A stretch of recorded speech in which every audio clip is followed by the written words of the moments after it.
Welcome to High Stakes. I'm your host, Tracey Devlyn. On this show, I chat with authors about the moments in their stories that change everything, what's at stake, what it costs, and why we can't look away. From thrillers to romance to sci-fi and beyond. Let's get to it.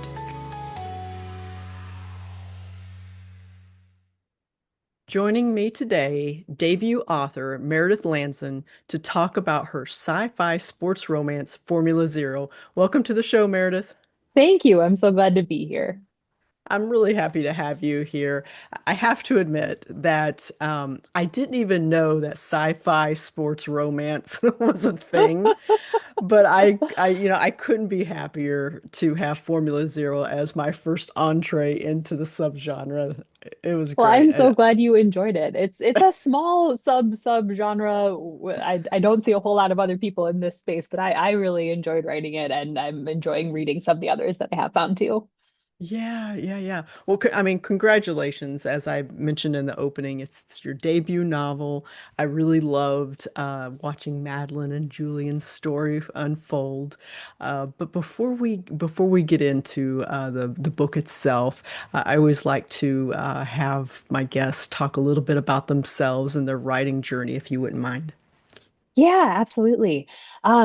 So I have been writing on and off my whole life. As a younger kid, I did what I think a lot of kids growing up in elementary school do, where in class you create a book, and those were my first stories where I'd go on adventures with Barney and see dinosaurs and dragons and all of that. And was a passionate reader really my whole life. I started doing more writing as a late teen and in college, and I got into fanfic. And then it was really during COVID that I started taking my original writing more seriously. It was my way to sort of stay sane during the initial lockdown. Yeah. I had lockdown and my first baby in like the a couple month Oh, period. goodness. And so being in the house and in that like the newborn trenches, I needed something that made me sort of feel like me and an outlet Yeah. that I could really sink myself into. And that was where writing came about for me. Formula Zero was the second book that I ever fully wrote, the first one that sold, and I am just thrilled beyond belief to be sharing it with everyone now. Yeah, no, it was such an interesting I'm one of those individuals. I think I have watched every iteration of Star Trek that's out there. I love sci-fi. Aliens, the movie is like my favorite. I mean, that has monsters in it, but that's a little bit Mm, different. But it's like sci-fi. So I hmm. really love this genre, and I didn't really know too much about, I don't do sports, so that's just not my thing, Okay. right? Okay. But I did watch recently the F1 movie with Brad Pitt Mm, in it. Did you see yes, that? I Yeah. did. I did. I liked it. I really It was enjoyed great. that. And I'm go ahead, go ahead. Oh, I was skeptical because of Brad Pitt. I was skeptical, but it was really cool. And seeing the drivers, like the real life F1 drivers up there on screen too, was so neat. And it was Yeah. great. Yeah. Yeah. It was really interesting, and I found myself I hope this doesn't sound weird. I'm a visual person, so I tried whenever I'm reading, I'll start seeing images of what's going on. Mm, And there were parts of whenever I was reading your work that I could actually kind of visualize what was going on because I'd seen that movie. You know what I mean? It kind of yeah. solidified things a little bit more in my mind. Hmm. You can still see it. I know that I could have still, I think it just clarified things for me a little bit more, if Hmm. that makes sense. Yeah. Yeah, Yeah. absolutely. I mean, my first hook into F1 was the Drive to Survive series on Netflix. That's what's really Okay. I joke that I was not supposed to write this book. I was supposed to be giving my agent something else entirely. But I took a break from what I was working on, and to turn my brain off, I started watching Drive to Survive, and the storytelling in that, which they over dramatize, of course, but really just Yeah. hooked me. And I went down this rabbit hole and gave my agent something else entirely. But it has led us to here, but it gets you, and the visuals Yeah. are stunning, and the history of these motorsports, which are things I really didn't know much about until a few years ago when I started going down this path, is really fascinating. Yeah, it is. Well, we kind of talked around the book a little bit here, so why don't you kind of give us the summary of what the story is about, if you don't mind, real quick? Absolutely. Formula Zero is Formula One if it was in outer space, and also they fall in love. So we follow our heroine, Madeline Clark, who is struggling through her second season as an elite racer in this like highest level, highest stakes intergalactic racing league that exists. And she is struggling with her team. She's not performing very well. Her dad is like a former star of the sport. They have a very estranged relationship. And then to make things worse, her childhood best friend, who she's recently fallen out of touch with, Julian, is on another team and having the best season and potentially on track to be the next champion of this league. And they get kind of thrown together through various circumstances, and we watch their relationship evolve, and we see Clark sort of um, take her own destiny into her hands and fight back against these powers that are trying to make her not be successful. Yeah, yeah, it was great. Like I say, I was curious. You had mentioned that the Netflix series, I've already forgotten the Hmm. name of it, but that helped, that really kind of inspired you to Yeah. write this story.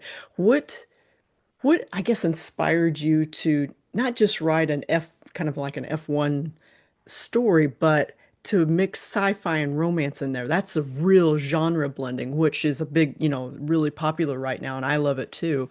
What brought all of those elements together in your mind, do you know? Yeah, absolutely. It's a weird like Venn diagram, right? If we have like romance and sci-fi and sports, and I kind of jammed them all together. But the initial story in my head was just like the boy and the girl who were both racers in F1 and a romance between them. And in order for that to happen, I either had to write the first woman in F1, which was just not the story that I wanted to be writing. There's Hmm. there are other books about that, and those are great, and I love them, but that wasn't the story that I wanted to tell. Or I had to jump far enough into the future where female racers were commonplace in these types of elite racing. And once I started opening that door to maybe it could take place in the future, my innate love for all things sci-fi, like yourself, I was more of a like Star Wars, Battlestar I Galactica like girl that growing too. up, but I Yep, have yep, watched a lot of that's Star lovely. Treks ever Yep. since. It's like, what if I put it 800 years in the future and I get to pull in these sort of sci-fi elements? And then the romance between Clark and Julian was really organic as I was writing it, and we pumped it up even more during the editing process once we realized that that was something that could be a hook and sort of the heart of the story as well.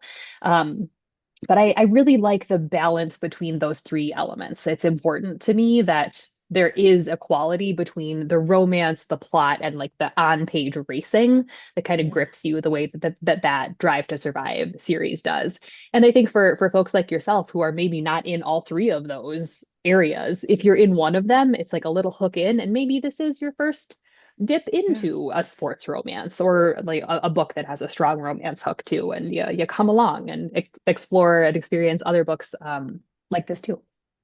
Yeah, I agree with you. I think that that's wonderful. You made it accessible, and I was going to even mention too that I felt like you managed to take two, I'm going to call them technical areas of sci-fi and racing, because there is a lot of technical stuff to racing, Absolutely. oddly.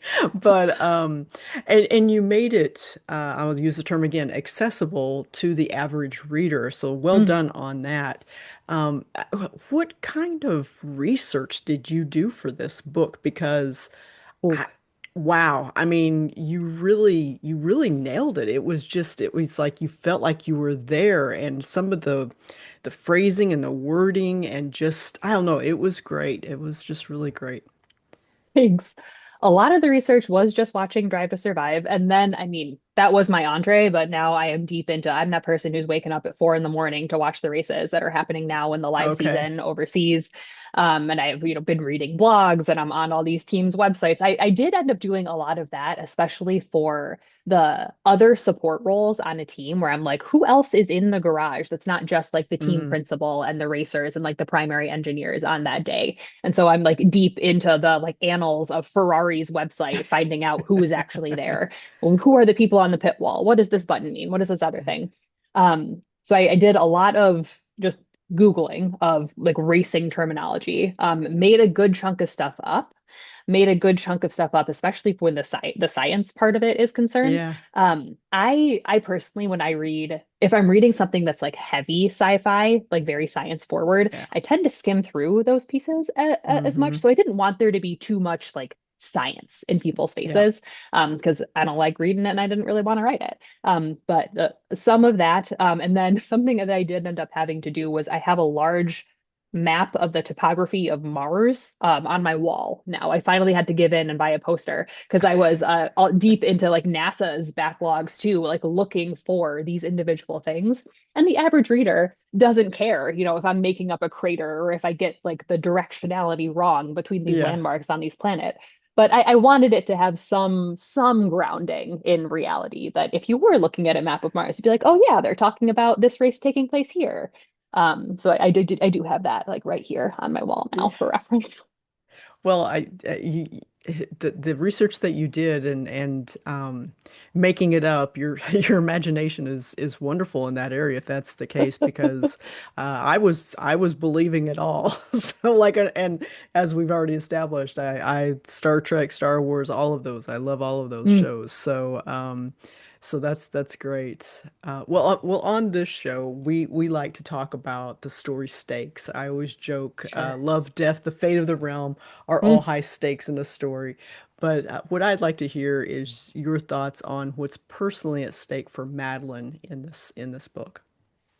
Yeah, I think her sense of identity is really forefront for her. Because when we meet her at the start of the book, a lot of external expectations have been imposed on her to the point where she's struggling to see her own path forward. And like one of the other characters in the book asks her in a fairly early chapter, like, what do you want out of Mm, racing? Like just being here isn't really enough. Like what else do you want? Do you want to race forever? Do you want to stay on one team? Do you want to mm, like use this as a platform to speak about other things? And she doesn't have an answer at that point. mm-hmm. She's gotten so caught up in trying to manage her dad and her team principal and all of these other factors that who she is and what she wants has really taken the back seat. And the stakes of her um, rediscovering that and allowing herself to grow and become a like determining factor in her own destiny Mm-hmm. is really something we see her grapple with throughout the book. So that's her like internal struggle and her internal stakes. And then there's also like the championship and her, position in this team and in this league moving forward. But she has some internal and some external battles that she is certainly fighting. Yeah, I like that that she's aware that she's a good pilot, right? So Mm, she knows that she's and she loves piloting these ships and things like that. But it was really, I think, cool and sweet that Julian helped her understand or see that she deserved more than what she was getting mm, from this principal, right? hmm. Absolutely. Julian as Clark's kind of like hype man is not exactly the right word. But the two of them are very close to equal in terms of their Yeah. skills. And that's another thing that comes up in the book is like if they were in the same machinery, if they were on the same teams, which of them would win? We don't really know. That was important to me. And him still respecting her skill and helping her see her skill as independent Yeah. from, again, those external factors is one of the things that was always really clear in my head when it came to Julian. Like he was never going to be someone who was trying to talk down to her. He was never going to be someone who had to make her smaller to make himself feel Hmm. confident. And I love the way that that comes through. Yeah, yeah, it absolutely does. Well, we'll switch gears just a little bit and find out a little bit more about you as the Oh, author of sure. this book. As a debut novelist, I always love asking this particular question for any of the guests whose first book, we're talking about their first book. You're exposed to so many firsts, your first cover, Mm, your first editorial letter, your first book review, all these fun firsts. Some of them are fun, some of them are a little terrifying, let's be honest. sure. But I was very curious. What was your favorite first or the one that Oh, made you the most emotional? oh gosh. My favorite first. the cover letter was, or the, not the cover letter, the cover art Editorial. was really Oh, cool. yeah. Um, I I gave this like I have no graphic or visual artistic skill at all. So, but I had this image in my head and it came out in this terrible stick figure. Literally my 5-year-old daughter could do better in terms of getting things out of her head onto paper when we're talking about art.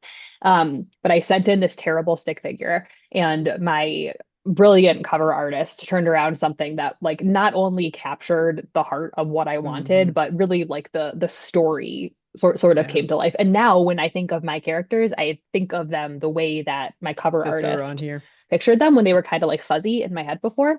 So Yeah. that was really, really neat. And the other one might honestly be the call that I had with my now editor before she decided to purchase the book. Yeah. Because I'd had a few we had a few like nibbles, but not bites with this with some other editors who were considering it, a few people we were in conversation with.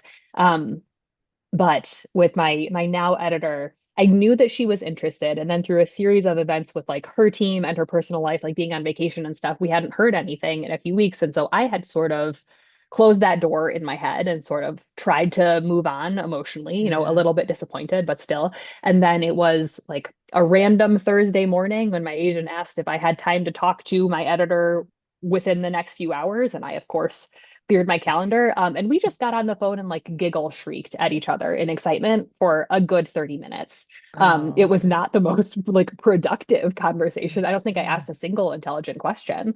But like that experience of talking, across a camera, Yeah. but face to face with someone who could take my book like to that next level and so clearly understood what I wanted it to be and like what the heart of the story was and was just Yeah. as excited about Clark and Julian as I was really, really cool. All right. That's wonderful. So was that second call, was that the call, the call that we talk about in the industry where you got No, offered it the deal? was Okay. I think it was more of a like you're a debut author, we don't know too much about you. Are you sane? Can we have a conversation? More of like a vibe check. Yeah. And then it was left on a very like because she kept using phrases like, well, if we move forward and if Oh, we make okay. an offer. And then I tried to sleep that night and absolutely did not. And then the next day was Yeah. when I got the call from my Okay. agent, and spent the entire day just like fluttering around my house as we were in negotiating. That's a lot of fun.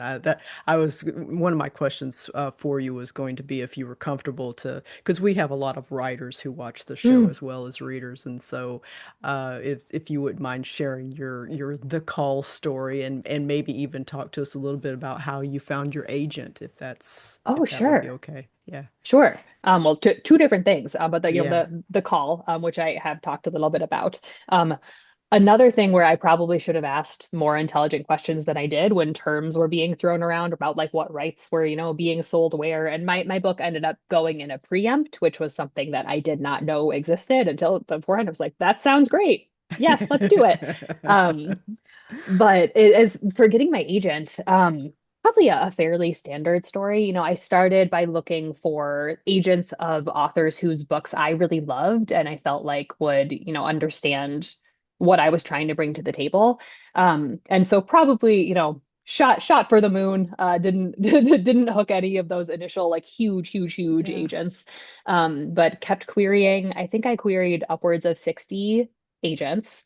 And actually, my agent was not an agent at the time. She was an assistant to Mm. another agent, but she was pre-reading the work for the person that I had queried. And she'll tell you this story too. But like the book that I had initially queried with was the reason my now agent decided to become an agent. Oh my Because she gosh. she loved it so much and she could so clearly see where she thought it would like fit in the market and wanted to fight for it. Um, so she was my first agent. I mean, she still is my agent. I was her first client, and we really sort of like muddled through another Oh, great. conversation where we got on the phone and just like shrieked about how happy we were and how excited we were to be talking about to each other. And it took us several additional calls to get into the like nitty gritty of Yeah. how we were going to do this. Oh, that's But yeah. wonderful. Yeah, it's nice to hear that you really connected on a more of a not an emotional level, but just where you felt very comfortable with both your agent and your editor. Sometimes it can feel like a different dynamic with Mm, agents and editors where you feel more like a subordinate to that, even though hmm. with your agent especially, it's more of a, partnership in a sense. So I'm really glad to hear that you found two people that you really clicked with in that way. So that's wonderful. Absolutely. It was very clear to me from initial conversations with both of them that they just wanted to champion my book. Yeah. And that the feedback, like editorial style feedback that they were giving me in those early conversations, even though I am someone who, when I am given constructive feedback, I like want to shrivel into a husk of myself and die. It was so clearly coming from that place of they want the book to be the best Good that it can place. absolutely be. Yeah. And the feedback they were giving didn't compromise like my vision or the story or the characters at all. It Good. just helped solidify them and help like really sharpen things. Yeah. So even seeing, the additional work that I needed to do to partner with them totally made sense to me. And really was the path that I wanted to go down. Good. Good. Good. What is one thing that readers might be surprised to learn about you? I always struggle with this one, but I come back to I'm a side quester. I love picking up a random hobby, a craft, a whatever, and just sometimes I do them for a month and I'm done. Sometimes they become lifelong things that I circle back to. But competitive jigsaw puzzling is Ah, something that I've gotten into recently. And you wouldn't guess it. Well, maybe you would, but there's like a lot of drama in these competitive jigsaw puzzling leagues, like I didn't between even the know there was a teams. competitive I league. didn't either until just a That's few months great. ago. I did one sort of one-off event at a library with my mom and sisters, and then I got brought in as like a ringer for a friend of mine who's in a league who like they needed four people on their team and they couldn't find a fourth who could keep up with them. And so she brought me in. And now there are t-shirts, and every month I'm driving across the state to go to this, and like it's us and this one other team who are like the best in the league, and we go back and forth every month on who's going to win. It's a whole thing. Wow, I that's love great. I love people's passions and like the things that make them slightly unhinged. And I think my side quests, I can always find someone or some new community who like wants to teach it and share it, and you get to explore the things that make people a little bit nuts. And I think that that's important. Yeah, no, that's great. I've got to look this up now. It's just so fun. I tell you, I love jigsaw puzzles too, and man, those the ones that are shaped like typically it's like an animal or something like that, Yeah. and so all of the little pieces are curved. Oh my Hmm. gosh, and they're all They're pretty much cool. the same color. Like if it's a lion or something like that, Hmm. or an elephant. Oh my Hmm. gosh, those are so hard. It's Those. true. It's true. There's one, it's my great white whale of puzzles, probably. I've tried to do this puzzle like four or five times. It's are you a musical person at all? Have you seen Wicked? Yes, yes. Okay. So Yeah. the shot, it's from the end of the Broadway first act where Elphaba is up in the air and it's just like her cape billowing behind her. And it's like her face and her hands and the broom are the only color, and everything else is just black. And I have Gosh. tried and Oh my tried, and I will gosh. complete this puzzle at some point in my life, but Wow. oh, oh, Yeah. Oh, good luck. thanks. Send me a picture of it whenever you get it done. That's great. That's great. All righty. Well, this one's always this is hopefully is a fun question. This is your first book, although I think I saw that you've completed your second book. Is that correct? I wrote a book before Formula Zero that did not Okay. sell. So like I wrote that one and then have this one coming out. And I'm actually doing final drafting today for the second book in the Formula Zero universe. Okay, all right. Yes. What my question is what is your favorite thing to do when you finish a book? How do you celebrate or treat yourself, or do you? Ooh, I don't think I have a like tradition yet.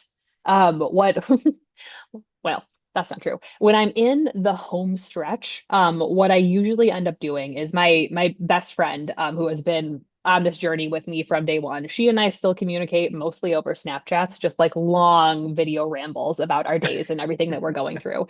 And I'm usually finishing a book like in the last chapter or two and jamming through it in like one random week. I just got to get things done. And so I'll be sending her like snaps throughout the day. So I'm like, here is my word count. I have this left to do. Here is my word count. I have this left to do.